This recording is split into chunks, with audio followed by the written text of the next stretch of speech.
5 seconds.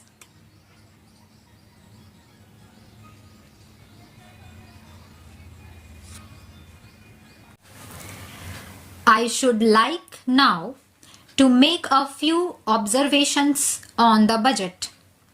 This budget marks a turning point in the history of our country. It is no use attempting, as some of my friends have done, either to deprecate the budget very strongly or to suggest that we are not witnessing a new revolution in our methods of physical training and technique. I want it to be quite clearly pointed out to my friends that we are now facing the lean years of Indian finance. Hitherto, we had revenue surplus, which were a form of public saving and which were meant to be utilized for capital development. Hereafter, this form of revenue surplus would not be available. We have, therefore, to find out ways and means of implementing our great program of national reconstruction at minimum cost. My point is that the deficit on revenue account would be of the order of about rupees 19 to 20 crores. Here, let me point out that I do not agree with those of my friends in the finance department who have attempted to suggest that rupees 9 or 18 crores which are obtained from Pakistan should be put to the revenue side of the budget. They are to be put on the capital side. But that does not seriously alter the trend of my argument. What I am suggesting is that we would have to be prepared for a deficit of a much higher order even on the revenue side. That itself should make us realize that there are very many problems which we have to face and that we have to undertake ways and means of increasing the resources of our country so that it might be possible for us to have a greater amount of surplus or a greater amount of public saving for the purpose of financing capital development. The finance minister, in the course of his speech, Mr. Deputy Minister pointed out that the deficits during the past 2 years were of the order of rupees 83 crores.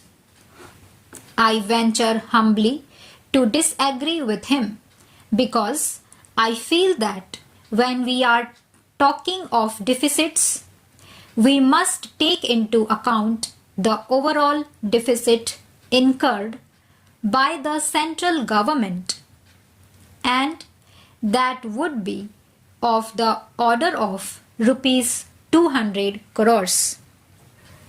During the years of relatively light expenditure, we had a shortfall of about rupees 200 crores.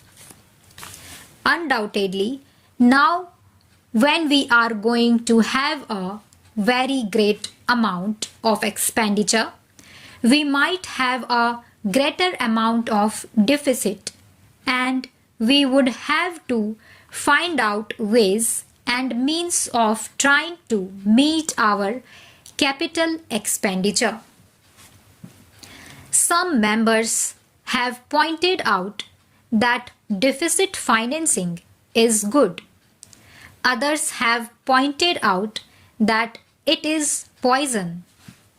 One honorable member who preceded me pointed out that it could be taken like a tonic. Now, I am not willing to enter into the merits of deficit financing or demerits of deficit financing in an academic spirit. The time has now come when we should face realities. I do suggest that we have to indulge in deficit financing because without indulging in deficit financing, it would not be possible for us to indulge in capital expenditure on such a large scale. But when we are talking of the scope of deficit financing, I would like to place before the House and the Finance Minister the two great limitations which face us. The first limitation that faces us is that concerning the internal price level. The Honorable the Finance Minister referred to the cost of living. He said that he was going to keep a watch over the cost of living so that it may not shoot up within a short period and make a mess of the plans of capital development. But there is another limitation which has also to be borne in mind, a limitation which has not received as much notice as it should have done in all the discussions that have taken place on deficit financing. That limitation is the external limitation or the limitation which arises on account of our balance of payments position. I think this is an important, Mr. Deputy Speaker, as the internal price level, and I should like to elaborate that particular point a bit more because I feel that a time will shortly arrive when we might have either to reconsider our policy or might even have to leave the sterling club of which we are a member. The second serious limitation is as serious as the first. What would be the consequences of deficit financing on our balance of payments?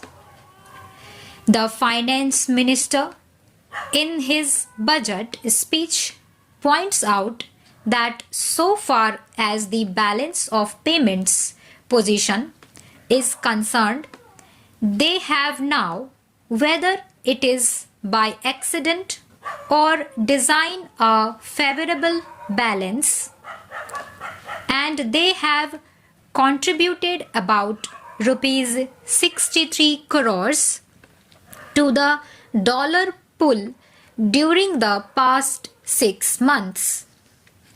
But the moment we indulge in deficit financing, we have to be prepared for worsening of our balance of payments. Stop.